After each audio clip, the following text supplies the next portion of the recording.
Do you want to make more sales in your Etsy shop? Well, duh, Pam. Why do you think we're here? I challenge you to love a loser. Hey, I'm Pam Duthie, and I'm here to help you craft your career with creative marketing and artistic inspiration. And it's a Monday, so it's another Etsy tips video where I share the strategies that have helped me grow on Etsy year on year and take me to the top 10% of sellers on the platform. So if this is something you're interested in, don't forget, come back every Monday. So is growth on Etsy something you're looking for and you would love to see more sales without even taking up too much time in your day? In the comments down below, type I'm in and stick to the end of the video and I'll show you the ways that we can hold ourselves accountable to this little challenge for the month of April. So in retail, sometimes if a line's not doing very great, a shop will take a last ditch effort to try and sell it. And what they'll often do is showcase this item, take it from the back of the shop, stick it in the window, stick neon signs going, "Buy me!" just to give a last chance to see if this item works. And we can follow a similar strategy in our shop. I call this the love a loser. And this method that I'm going to teach you today actually helps your shop in several ways. First and foremost, it can boost this one item that we're looking at. It takes a loser, it takes an item that you are ready to give up on, and it can give it a chance to shine. Also, the work you're putting into your shop every day or every week to boost this one item can actually help the rest of your shop as well, just because you're currently more active on your shop than you were before. It can do a very important thing and increase the ratio of items in your shop to sales. Although having lots of items in your shop can be a good thing for getting found, it can also hold you back a bit if you have thousands and thousands of items but don't have many sales. So we want to have a better ratio of items to sales. It helps you focus in the right direction to understand the things that you can do that help your shop, that help you to grow, to where to put your energies to drive more sales. And it helps engage your followers, fans and customers. People who'd forgot about you can suddenly be reminded about you and might suddenly remember that they've got someone they want to buy for. Firstly, for this strategy, there are 3 things that we are not going to do. We are not going to slash prices. No cutthroat sale here. There's no point to this. I know in desperation quite a lot of the time, if you see something's not selling, you might feel like slashing the prices. You might feel the problem is you're just too expensive.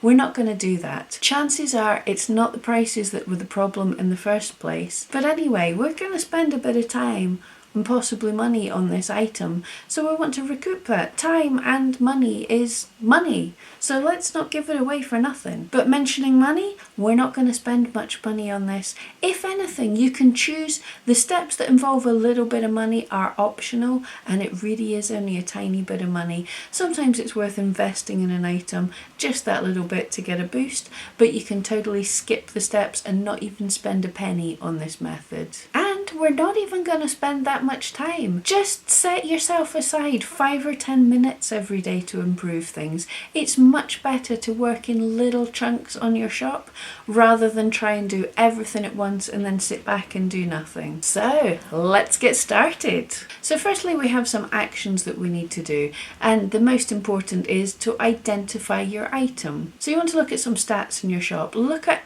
the 30-day or the last month stats. Don't look shorter than 30 days because that's not giving us a good representation. We want to average over 30 days at least.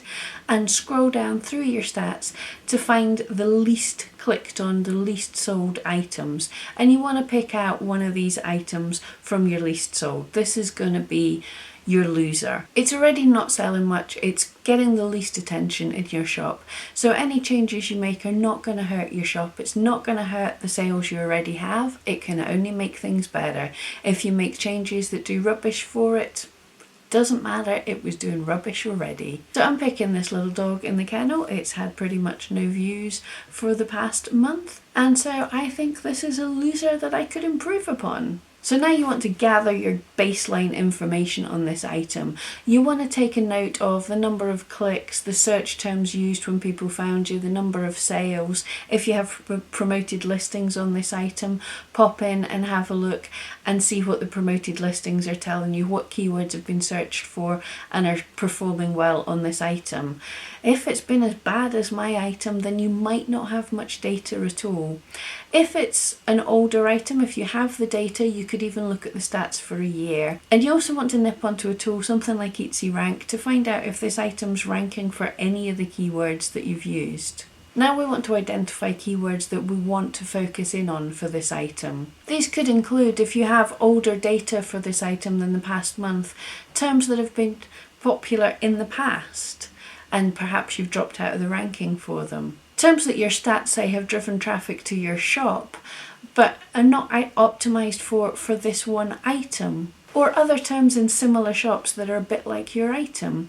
And then again, jump into Etsy Rank or any tool like this and decide what are the keywords that you really want to aim for. Things that look like they can drive a reasonable amount of views but haven't necessarily got the biggest amount of competition. Pick one or two of these specific terms, and these are what we're going to focus in on for this item. We also want to grab ourselves a shortened URL.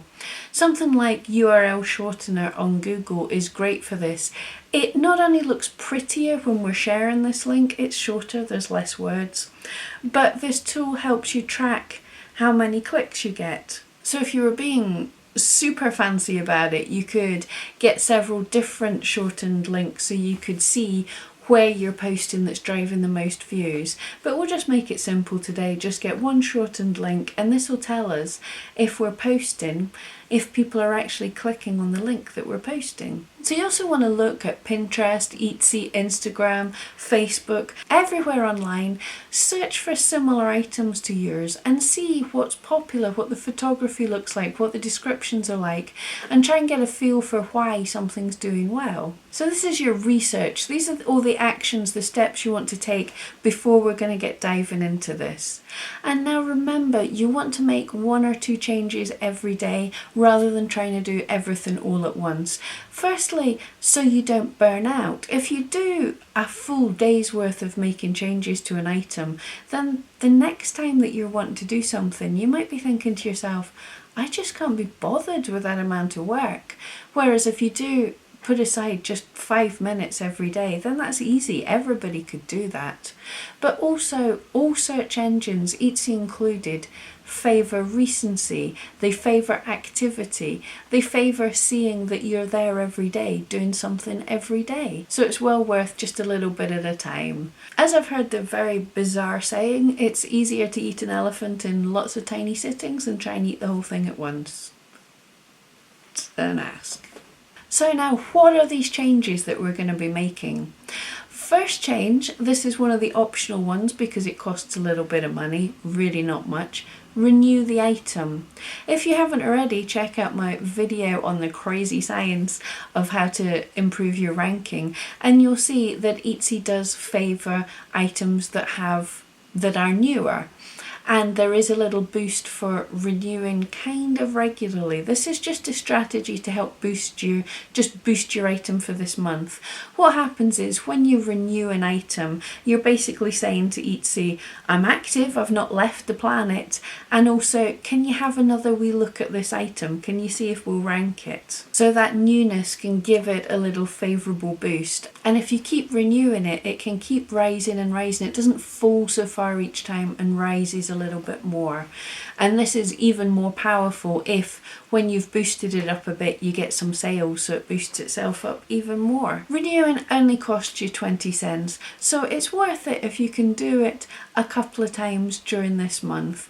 As many times as you feel necessary. You don't want to be constantly renewing all day every day, but If you do it every day, every week, a couple of times during the month, this certainly does make a big difference. And the second optional one, again because it costs money, is promoted listings. If you're not already using promoted listings, and I have plenty of videos on promoted listings about why maybe you should be, but I totally understand if you don't want to. Now what you could potentially do is turn on promoted listings just for this one item, or turn them on for your full shop. And this gives you some fantastic data. This gives you extra statistics that can really help you dial in what you're going to do about this item. It can give you some ideas of search terms that give you a high click-through rate. If people see them, they're far more likely to click on them for that item.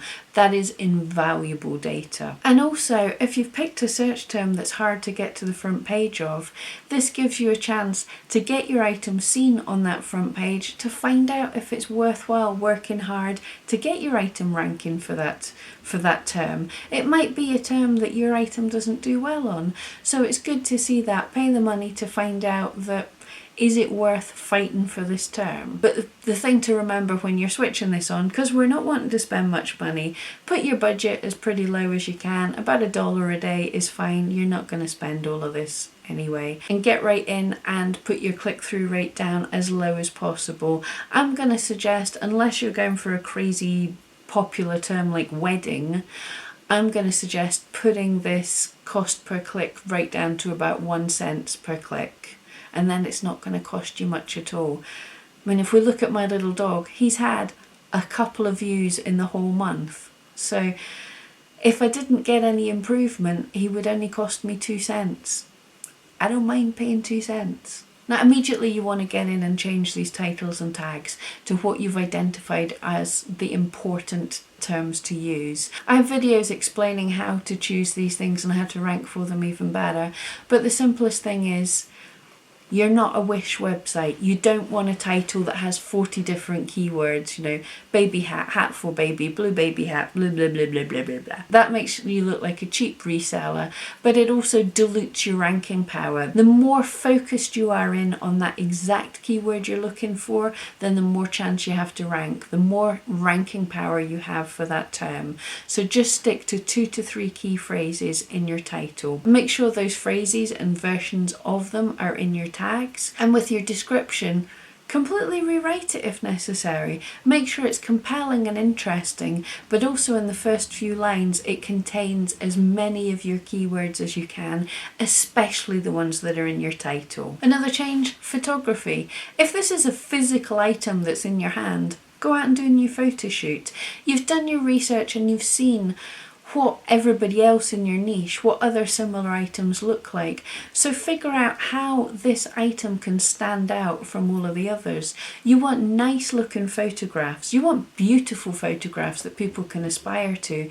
But how can you be different? Perhaps a pop of a colour could draw people's eye into this sea of white that appears to be on the pages, which is beautiful, but just a little pop of a bright colour can really draw the eye.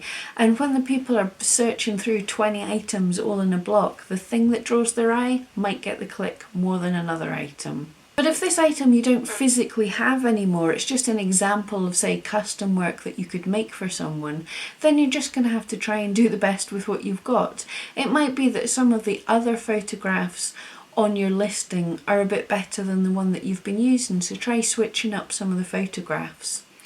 Or try and improve the photograph that you've got. If you have photo editing software already on your computer, I'm going to use Photoshop, but you might have something that came with a camera or free with your computer. Have a look at just improving that picture just to make it pop some more. Also, if you're not all that confident with photo editing software, there's the great website PhotoFuse that helps you so much. If you pop over there, log in, link it up to your shop, and then it'll take the item, it'll take the photograph from your shop, edit it up with a bit of help from you, and then re-upload it in your shop. So it's actually so easy to use, and it can make your pictures really pop. It can remove backgrounds and brighten things up and just do basics. Just a little bit of a tweak might be all it takes. So you remember how we got that shortened URL in the previous step? Now we can use that URL to link from other listings. If you've got some really popular listings that are getting a lot of views, you could also link in the description of those listings, say, here's a similar item, like that hat, here's some gloves in a similar colour, like this item but want something smaller, here's a smaller example, here's a bigger example, go away and have a look at this item. So stick in that shortened URL to drive people to this item that we're to our loser. Make your loser your featured item in your shop. Make your loser your featured item in your shop. Now a lot of people are going to come and find your shop through one specific listing, but also quite a few people are going to find your shop, or when they've looked at the item are going to go to your shop. And your featured items are the items that appear at the top of the shop, so they're the most likely to be spotted by other people. So totally boost your loser up, make it featured for the month so it gets a biggest chance of being seen. Again, using the shortened URL, post about this item to all your social media and anywhere that you can promote it. Don't do it all in one day, don't spam lots of places, but over the course of the month, every now and again, pop this up in different places. Perhaps your Facebook personal page, your Facebook fan page, Instagram, Pinterest. And especially if you have a blog or a website, feature it up there. You can post to relevant groups as well, but don't spam people. Any of these posts that you make, try and make them interesting for the reader rather than you just going, buy my stuff. Tell the story of how you found the item, explain how it was made, make some interest, give value to the viewer, and entice them to want to click. So you've done your research and you've got your actions for the month, but let's boost this a level. Let's head up to expert level dedication. So if you really want to keep yourself motivated and accountable for all of the month, stand up and say you're going to do this. In the comments, post, I'm in. But also join the Facebook group Pam Duthie's Felting Friends. Make your own post with the loser that you're featuring so we can all see it. Post up your stats, let us know how many views, how many clicks, etc. that this listing's had. Let us know what your research has shown, what you're aiming for. And every day or a few times a week, post in that thread that you made and let us know what you've worked on. And then at the end of the month we can all get together and post up where our results are and see what our improvements have been. I find I'm much more likely to follow through with something if I'm really holding myself accountable, and if you're in the group supporting everyone else's efforts as well, it might just inspire you a wee bit more to keep going through the whole month. I look forward to you all joining me in this challenge and seeing what our results are at the end of April. Don't worry if you're watching this video after April, you can still play along, plan yourself out of 30 days, challenge yourself and love a loser. So if this has helped, don't forget, click on my wee face to subscribe, give us a thumbs up, come back every Monday and check out some of my other Etsy tips videos. Thank you so much for joining me. See you next week.